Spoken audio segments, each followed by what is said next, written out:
Frightening new details of the final moments of an Ethiopian Airlines flight are now emerging. The Wall Street Journal is citing sources familiar with the preliminary investigation, and it says the pilots initially followed emergency procedures that had been outlined by Boeing, the airplane manufacturer. CNN has not been able to confirm this report. Despite the pilots' actions, they were unable to gain control of the Boeing 737 MAX 8. The aircraft then nosedived into the ground on March 10th, killing all 157 people on board. And this comes as a new Senate committee is investigating whether FAA inspectors were properly trained to certify the aircraft. We have CNN correspondent Tom Foreman, who's here with us. And Tom, this could potentially undercut Boeing and also the FAA and its claims that following emergency procedures would have fixed the problem. Yeah, Brianna, because this cuts right to the crux of the matter. Remember, in the Indonesian crash last fall and more recently in this crash in Africa, all the attention has been focused on this system called MCAS. MCAS is software on board the plane, and here's what we're talking about. I'll bring in a model. Because of the positioning of the engines on the MAX 8s and MAX 9s, they have a tendency to want to nose up in the air. The MCAS is automatic software that's supposed to kick in and bring them back to level.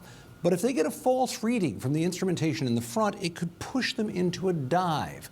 That is the fear here. So the procedures for the pilots are to go through and basically shut down MCAS and bring the plane back to level and fly on.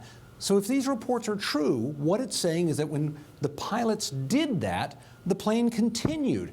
They would pull it back up, and MCAS would push it back down, and back and forth they went up until crash time. That is a very big change, with Boeing and the FAA saying, well, maybe the pilots didn't follow the right procedures, Bree. And then there's also this new reporting from Reuters about just how many times this anti-stall software may have re-engaged after the initial turnoff. It's, however, important to note, it's unclear whether the crew redeployed the system or if this kicked in automatically. Why does that matter?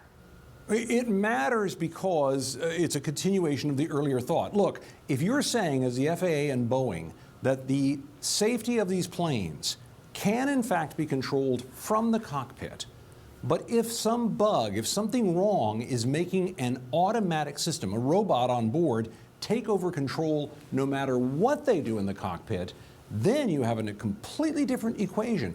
We don't have answers to any of this. We're all desperately waiting for the preliminary report from the Ethiopians to find out which parts of this may be true, which details may refute it.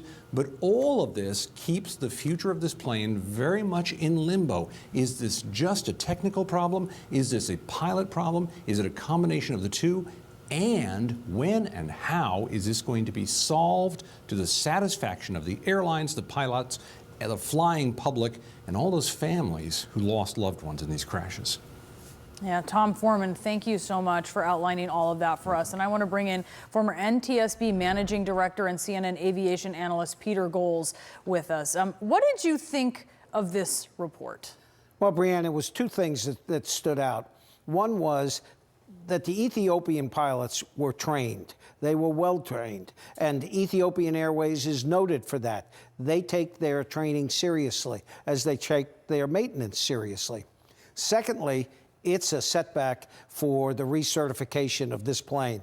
If there's a question of, it was at a lower altitude than the Lion Air. Why did it kick in so early?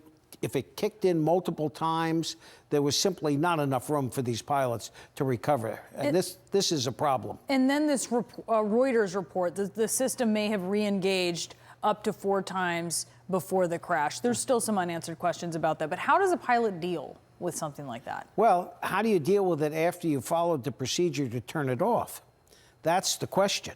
They had gone through the procedures according to the Ethiopian release, or the leak, that these guys had shut the system down and had followed procedures, and it had not solved the problem.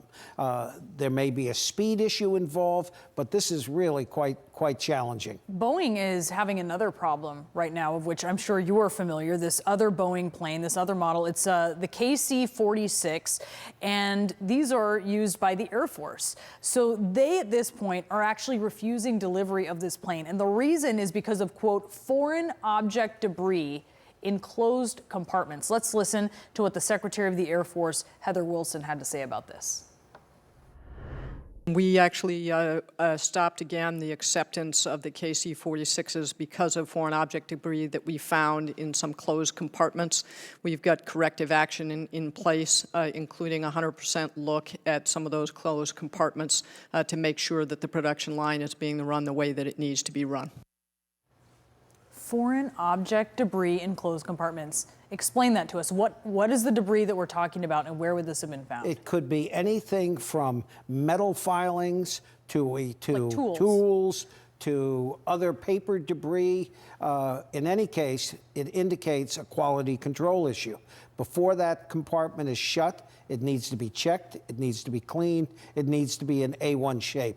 And if Boeing isn't doing that on the line, it's another black eye. That seems like pretty basic stuff, Peter Goals, sweeping out the compartment. Am I wrong? It is fundamental. Fundamental. All right, Peter Goals, thank you so much.